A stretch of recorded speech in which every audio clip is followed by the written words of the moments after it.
vous, chers frères et sœurs, grande assemblée du Dieu vivant. C'est pour moi un honneur d'être avec vous ce matin pour parler de la part du Seigneur Jésus-Christ. Quand je sais que dans cette assemblée, il y a des grands professeurs et tout ça qui passent ici, je ne sais pas si dans ma petite personne, je pourrais apporter quelque chose, mais ce qui est grand, c'est la parole de Dieu. C'est ça qui est plus important. Et Dieu utilise tout ce qu'il peut utiliser pour parler à son peuple. Et nous sommes là aujourd'hui pour entendre la parole de Dieu. Moi, je ne m'y connais pas en informatique. J'ai déjà dit aux techniciens que, en tout cas, cette merveille que les gens font, ils appuient sur des choses, tout ça. Moi, je ne connais pas. Donc, je suis encore à la vieille école. Alors aujourd'hui, nous allons, avant de commencer, nous allons jouer un peu. Je voudrais que ça soit détendu, que ça soit un moment de plaisir, un jeu d'été que nous allons faire. Alors pour cela, je vais montrer 3 cœurs. 3 cœurs. Alors voici, est-ce que vous voyez ceux qui sont au fond là? Est-ce que vous voyez? Il y a ce cœur-là avec une petite tache, juste un petit péché là. Et puis il y a celui-là, bon, il est un peu plus grand que ça. Et puis il y a un cœur vraiment rempli partout de péché. Voilà 3 cœurs. Alors vous pensez que lequel des cœurs qui peut être accepté par Dieu? Le premier? Le 3? Oh, bravo, mais vous êtes fort hein, dans cette église. Oh, vous avez déjà vu ça ou quoi? Oh. Alors, est-ce que quelqu'un peut dire pourquoi il a choisi ce cœur pour dire que c'est ce cœur qui peut plaire à Dieu? Est-ce que quelqu'un peut nous le dire? Oui, Frédéric.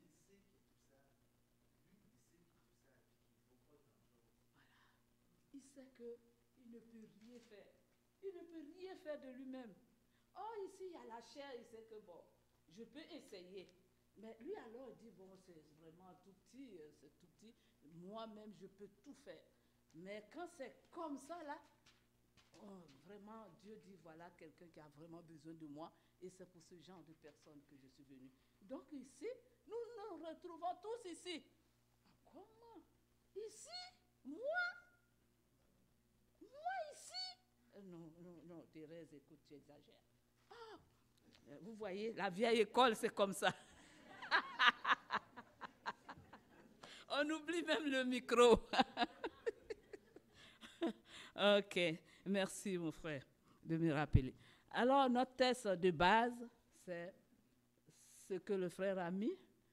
Lorsque Jésus fut descendu de la montagne, c'est dans Matthieu 8, le verset 1 à 3, une grande foule le suivit. Et voici un lépreux s'étant approché, se prosterna devant lui et dit, « Seigneur, si tu le veux, tu peux me rendre pur. » Jésus étendit la main, le toucha et dit, « Je le veux, sois pur. » Aussitôt, il fut purifié de sa lèpre. Prions. Éternel, notre Dieu, notre Père, nous voulons te dire merci. Merci pour le souffle de vie que tu nous donnes, parce que cette vie que nous vivons, c'est toi qui nous l'as donnée. Seigneur, nous te sommes reconnaissants. Ce matin, nous sommes là pour t'écouter. Nous sommes là pour que tu parles à nos cœurs, pour que nous puissions sortir d'ici plus joyeux que nous sommes venus. Seigneur, toi qui es toujours avec nous, purifie ma bouche, purifie les cœurs qui sont présents ici, pour que, Seigneur, nos regards ne se fixent que sur toi et que sur toi seul dans tous les domaines de notre vie. Sois béni, Père, et que la gloire te revienne dans le puissant et merveilleux nom de notre Seigneur Jésus-Christ. Amen. Alors donc, voici 2 personnages, Jésus et le lépreux. Jésus et le lépreux. Alors je fais un rappel. Jésus, nous le connaissons. Jésus, il est homme et pleinement Dieu. Il a tous les attributs de Dieu, tous les attributs d'homme. Et un jour, Dieu ayant vu la misère de l'homme, l'homme ne pouvant pas se défaire de ce qu'il a pris pour s'enrouler, il a dit, qui enverrai-je? Et Jésus a dit, me voici, envoie-moi, pour que j'aille racheter ton peuple, pour que j'aille ramener ton peuple, pour que je puisse faire ta joie, Père. Je veux le faire. C'est pas facile, hein, Jésus, c'est pas facile. Parce que ces pécheurs que je vois là, ils sont tellement récalcitrants, rebelles. Il dit, j'irai. C'est ainsi que notre Seigneur Jésus-Christ est venu ici-bas. Ici-bas, il s'est fait homme. Et il est venu nous rejoindre pour pouvoir nous racheter. Mais à quel prix? Et ce matin, je voudrais que tout un chacun sache qu'il a de la valeur. Pour que ce Dieu-là vienne jusqu'à nous pour nous racheter, donner sa vie pour nous, ça veut dire que nous avons du prix à ses yeux. Voyant que nous ne sommes pas capables de nous délivrer nous-mêmes, de nous sauver, il a fait tout ce qu'il pouvait pour nous sauver. Et c'est ainsi que je voudrais aussi parler d'abord, avant de venir à mon texte, parler du baptême de Jésus-Christ. Dieu, il est fidèle, il ne change pas. Quand il a donné la loi à Moïse, il a dit, lorsque quelqu'un a péché, il envoie un animal, mais un animal pur, soit un agneau, ou bien un bouc, un chevreuil, tout. Mais il envoie et le sacrificateur pose sa main sur la tête de l'animal avant qu'on fasse le sacrifice. Et pourquoi? À votre avis, vous le savez tous, c'est pour transférer le péché de celui qui a péché sur l'animal pour qu'il puisse vivre et que l'animal soit sacrifié. C'est ça. Et c'est ce que Dieu a toujours fait. C'est ce que Dieu a toujours fait depuis la création. Lorsque Adam et Ève ont péché, il y a eu un animal qu'on a pris sa peau pour couvrir la nudité d'Adam et Ève. On a dit qu'ils étaient abominables devant Dieu. Mais Dieu, il ne lâche pas sa création. Il tient à sa création. Même si sa création lui donne d'eau, Dieu fait tout pour lui donner toutes les chances pour récupérer sa création. Quel Dieu merveilleux que nous avons. Je voudrais que nous acclamons ce Dieu merveilleux que nous sommes en train d'adorer.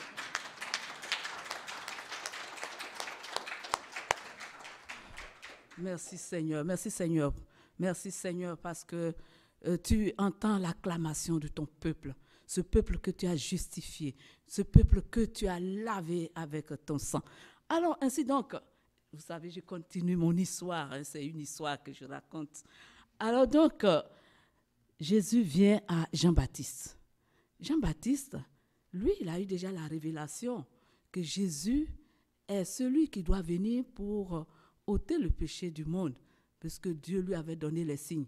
Et Jean-Baptiste, il est sacrificateur. Dans Jean, on dit qu'il est prophète, mais en fait, il est né de Zacharie qui est sacrificateur. Donc, dans sa lignée, il est sacrificateur. Dieu a choisi donc un sacrificateur. Il a choisi l'agneau, la victime. Et quand Jésus est venu à Jean, Jean dit, ah non, non, non, non, non, non, non. Il faut que ce soit toi qui me baptises, mais pas. Il dit, laisse faire. Dans Matthieu 3, verset 15, laisse faire afin que ce qui a été dit, ce qui a été arrêté, soit accompli. Donc Jean-Baptiste a compris. Et donc Jean-Baptiste, c'est celui-là que Dieu a choisi pour transférer le péché de l'humanité sur la tête de Jésus. C'est ce jour-là, ce jour de ce baptême, c'était l'occasion où Jean-Baptiste a transféré le péché de toute l'humanité sur Jésus-Christ. Est-ce que vous êtes d'accord avec ça? Pas tellement. Mais ce n'est pas grave. C'est pas grave. Jean-Baptiste est celui que Dieu a choisi pour transférer le péché de l'humanité. Que tu crois en lui, que tu ne crois pas en lui, que tu crois en Dieu, tu ne crois pas. Tu es homme, Jésus-Christ est venu pour sauver l'humanité, c'est-à-dire la création de Dieu. Alors donc, Jean-Baptiste l'a fait. Le lendemain donc, on dit, quand il a vu Jésus passer, il dit, voici l'agneau de Dieu qui ôte le péché du monde. Qui ôte.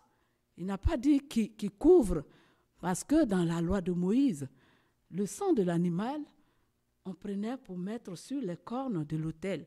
On couvrait seulement le péché. Mais Jésus, lui, son sang n'est pas venu pour couvrir, son sang est venu pour enlever, pour ôter le péché devant Dieu.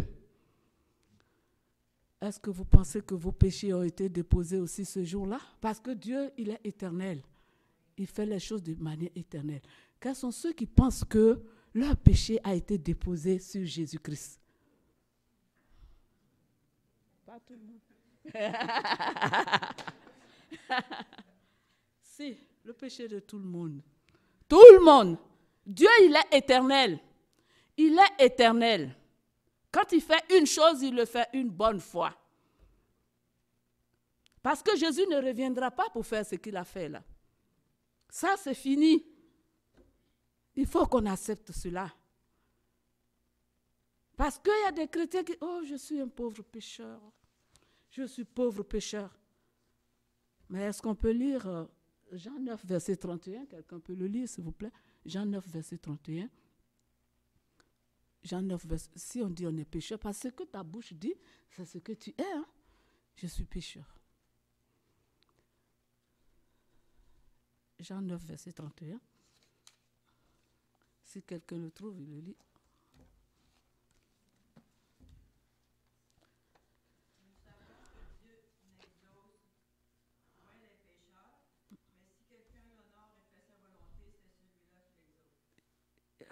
C'est écrit là.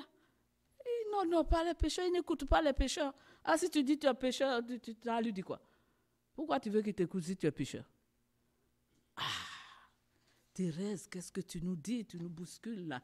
Oui, le Seigneur a permis que je vienne bousculer afin que nous ayons la joie, la paix, parce que Christ a fait un travail énorme.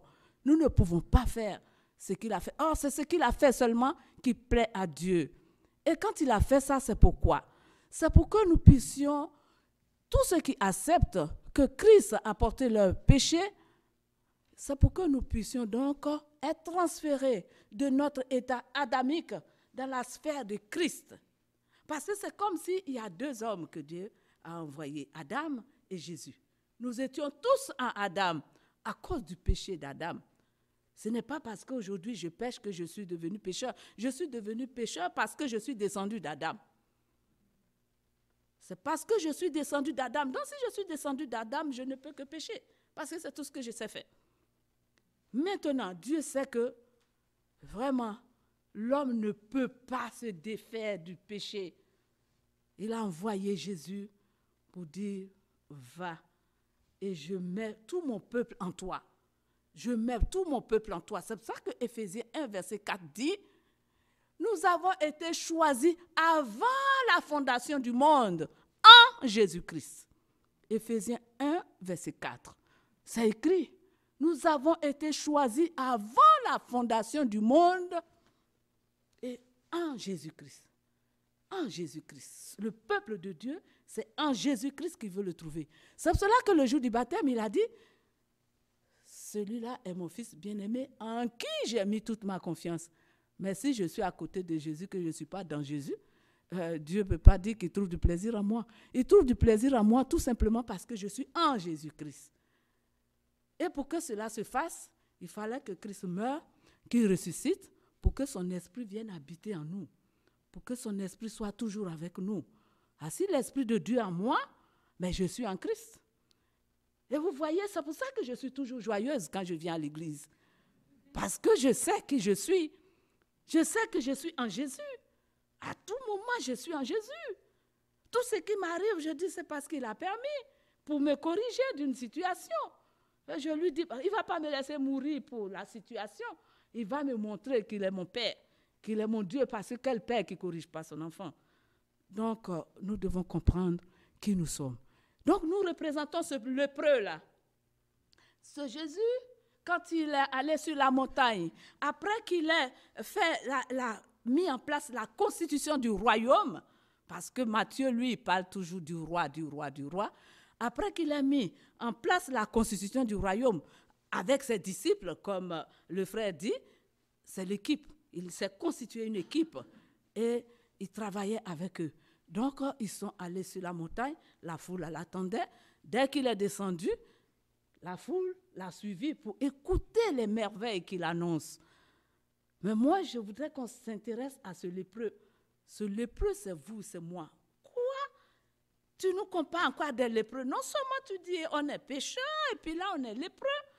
Ah, vraiment, aujourd'hui, Thérèse, tu exagères. Oui, mais c'est parce que nous avons celui qui a l'antidote de la lèpre, Jésus-Christ, et Jésus seul. Mais si je reste avec mon état, je vais mourir. Je vais mourir misérable. Mais je suis en Christ. Et Christ a porté déjà tous mes péchés. Est-ce que vous savez pourquoi, lorsque dans Jean 8, les sacrificateurs lui ont apporté cette femme adultère qui devait être lapidée, elle devait être lapidée parce que la loi dit qu'elle doit lapider. Elle doit être lapidée. Même si ses parents avaient tout l'ordre du monde pour venir donner aux sacrificateurs, ils vont dire non. La loi dit que tu dois être lapidé, on va te lapider. Même si on demande pardon avec des larmes, elle va te lapider. Mais quand elle a rencontré Jésus, les gens voulaient profiter pour lapider Jésus aussi en même temps. Les deux. Mais c'est le maître. Il est le roi. Il est le Seigneur des seigneurs. Il est le maître de l'univers, le créateur de toutes choses. Celui qui ouvre une porte et que personne ne peut fermer. C'est lui, Jésus. Alors, il s'est mis à écrire. À écrire quoi? Jusque-là, on ne nous a pas encore dit ce qu'il était en train d'écrire. Il écrivait. Et les gens étaient pressés à ce qu'il donne une réponse pourquoi on le lapide et lapide aussi cette femme-là. Parce que si c'était pour la femme seule, il aurait lapidé quelque part. Mais notre Dieu dispose toutes choses pour sa gloire. Il a permis qu'on amène celle-là devant Jésus. Et la loi dit qu'il faut lapider. Mais il faut une nouvelle loi pour changer cette loi. C'est cette nouvelle loi-là qu'il était en train d'écrire. Jésus écrivait cette nouvelle loi pour que cette femme ne soit pas lapidée. Mais eux, ils sont dans leur loi, aveuglés par leur loi. Ils ne voyaient même pas, puisqu'ils ne reconnaissent même pas Jésus comme un Seigneur, comme un Maître, comme Fils de Dieu. Donc Jésus était en train d'écrire. Quand il a levé la tête, il dit, bon, parmi vous, celui qui n'a jamais péché, qui lui jette la première pierre. Les sacrificateurs, les enseignants de la loi, ils se sont regardés. Oh, mais en tout cas, moi je m'en vais parce que ma conscience me gronde. Ah, je m'en vais. Tous ont déposé leurs pierres et sont partis. Pourquoi? Parce que le péché de cette femme était déjà sur le dos de Jésus. Il savait qu'il avait déjà pris tous les péchés, qu'il allait aller mourir pour ça. Mais eux, ils ne savent pas. S'ils savaient, ils allaient comprendre que même leur péché à eux était sur le dos de Jésus. Mais comme ils ne veulent rien savoir et qu'il y avait un plan que Dieu avait mis en place, cette femme donc a été sauvée. Cette femme a été sauvée. Voici une autre dame encore qui saigne. Elle a tout fait. Elle dit, si seulement je pouvais toucher le bord de son vêtement. Elle s'est faufilée. Elle a tout fait. Avec la foi qu'elle avait, elle a touché. Le sang s'est arrêté tout de suite. Pourtant, elle savait qu'elle n'avait pas le droit de le toucher, puisqu'elle est souillée, elle est impure. Mais elle a enfreint aux lois. Parce qu'elle veut être sauvée. Elle sait qu'il n'y a que lui qui peut le sauver, qui peut la sauver. Et elle a tout fait pour aller le toucher. Est-ce qu'il y a quelque chose qui peut souiller Jésus? Non. Il a touché le lépreux. Le lépreux, il lui a donné sa pureté. Et le lépreux a été aussitôt guéri. Et nous aussi, il nous donne l'occasion de le toucher à tout moment. Parce qu'il est là. Que notre conscience ne nous condamne pas. Si je tombe, il me relève. Oui, je tomberai tous les jours jusqu'à ma mort. Mais il y a quelqu'un qui est là, qui me dit, lève-toi, allons-y. J'ai tout pris sur moi. Vas-y, ne te décourage pas. Sois forte. J'ai dit, oui, Seigneur, je suis avec toi. Parce que tu as été le premier à m'aimer, tu m'as choisi. Donc, ce lépreux-là fait partie de ceux qui doivent être citoyens de ce royaume que Jésus-Christ est venu mettre sur place. Un citoyen de ce royaume. Le premier citoyen. Vous savez, quand Ils sont sortis d'Égypte. Dès qu'ils sont sortis, qu'ils ont traversé la mer Rouge, de l'autre côté, aussitôt, Myriam a eu la lèpre. Elle a eu la lèpre à cause de la rébellion. Elle a eu la lèpre parce que son frère Moïse a épousé une femme qui n'est pas de leur tribu. Mais il avait cette femme-là quand il était dans le désert. Quel est le problème? Maintenant, elle se rebelle avec Aaron. Il n'y a pas que Moïse seul qui peut parler de la part de Dieu. Nous aussi. Ok, Dieu a fait son choix. Parce qu'elle n'a pas respecté cette autorité, tout de suite, elle a eu la lèpre. Elle a eu la lèpre. Oh, quand ils ont vu ça, ils étaient effrayés. Moïse était obligé de prier Dieu. Dieu dit, enfermez-la pendant 7 jours. Et pendant 7 jours, tout le peuple attendait avant de bouger pour que Myriam soit guérie. Je crois qu'à partir de là, elle va comprendre la leçon. Et nous aussi, c'est pareil. Mais pourquoi la lèpre? Christ est sorti de l'eau après son baptême. La première personne qu'il rencontre pour le royaume, c'est un lépreux. Un lépreux. Et ce lépreux, c'est le peuple. Ce lépreux, rejeté, misérable. Personne n'ose même lui adresser la parole. Il était hors de la communauté.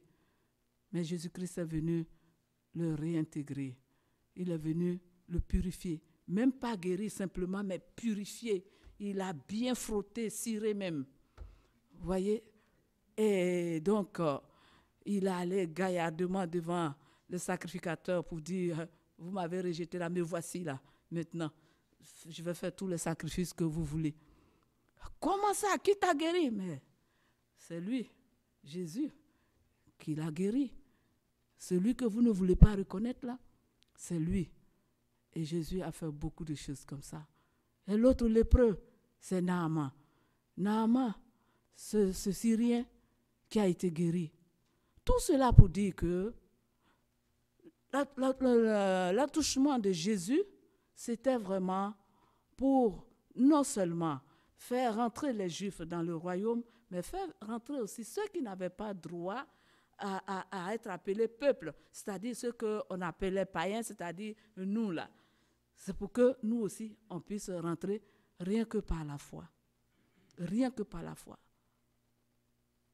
Est-ce que vous comprenez ce que je dis? Ce n'est pas trop mélangé la Thérèse, elle va ici, elle va là. Donc, ce Dieu, c'est un Dieu méthodique, un Dieu qui ne change pas sa façon de faire.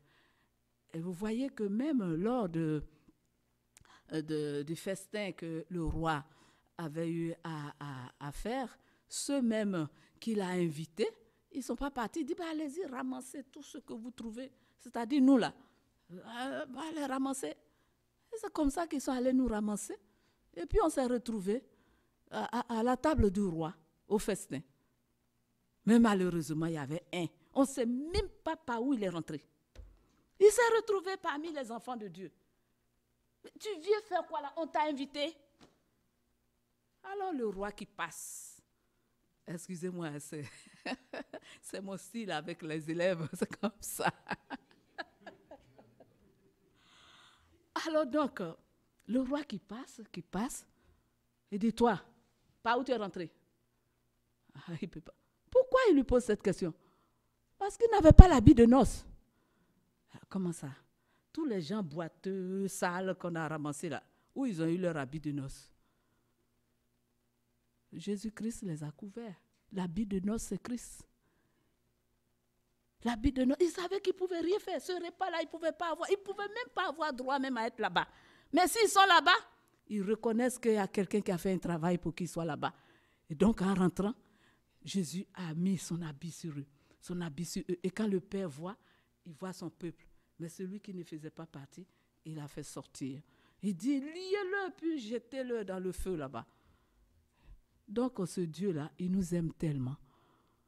Écoute, c'est combien de temps, s'il te plaît? C'est presque arrivé. L'heure? À 11 heures. Oh, ok. D'accord. Ok, d'accord. Donc, nous voyons que Dieu, il a fait un travail merveilleux pour nous. il nous a lavés, il nous a libérés et il nous a déposés en Jésus-Christ. Notre position initiale.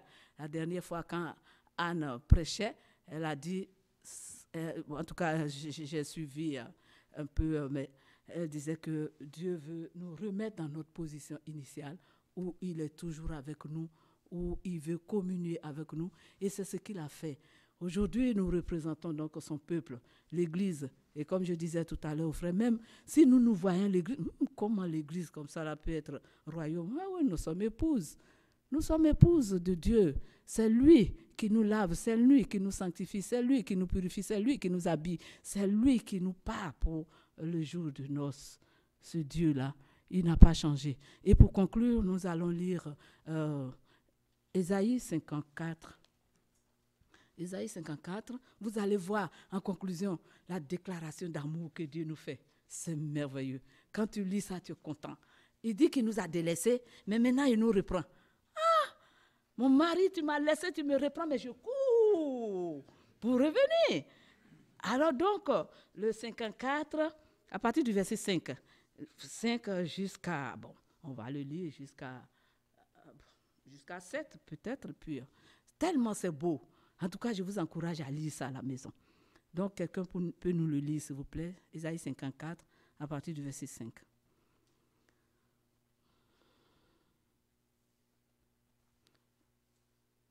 Car ton Créateur est ton époux, l'Éternel des armées est son nom.